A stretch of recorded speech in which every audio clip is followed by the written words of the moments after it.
It was a quiet morning when Ethan, a young merchant, walked through the streets of a humble village. His heart carried a weight that not even his wealth could lighten. Despite owning material possessions, he felt an ever-growing emptiness, a restlessness that made him question everything. As he watched the farmers working under the sun, a troubling question haunted him. Why are some born into abundance while others struggle to survive? Was it merely fate, or was there something deeper behind it? Determined to find answers, Ethan heard of a wise man who lived in the mountains, someone many claimed had discovered the true meaning of life.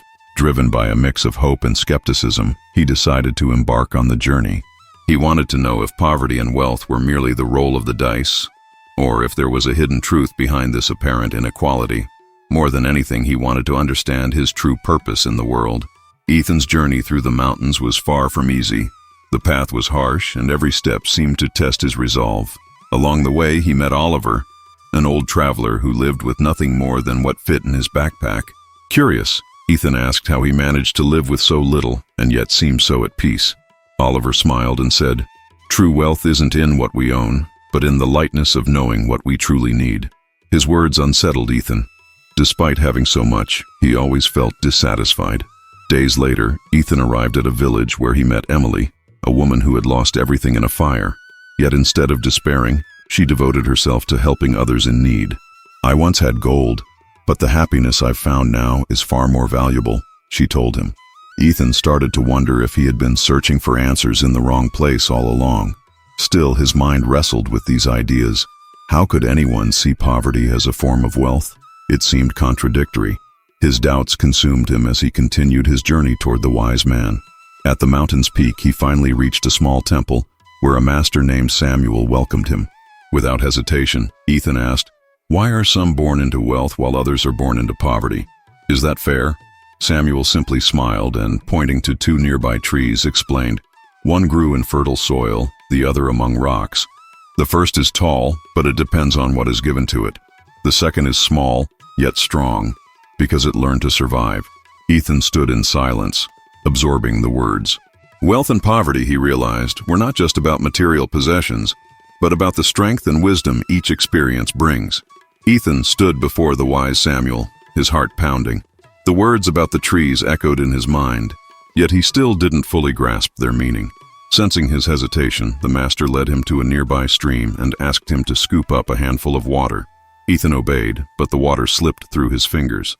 Then Samuel took a small bowl and filled it with water from the same stream. "Wealth," he said, "is like this water. If you try to hold it in your hands, it escapes. But if you learn to receive it with wisdom, it remains and can even be shared." In that moment, something inside Ethan shifted. He realized that his search had always been external, centered on accumulating things that never truly fulfilled his spirit. The real question had never been about having more or less, but about what he did with what he already had.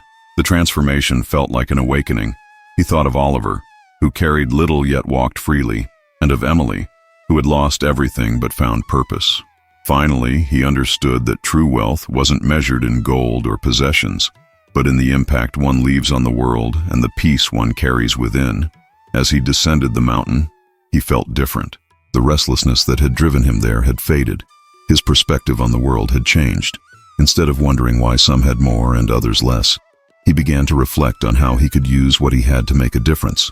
The answer he had sought, much like Buddha's wisdom, was not just in the master's words, but in how he chose to live from that moment on.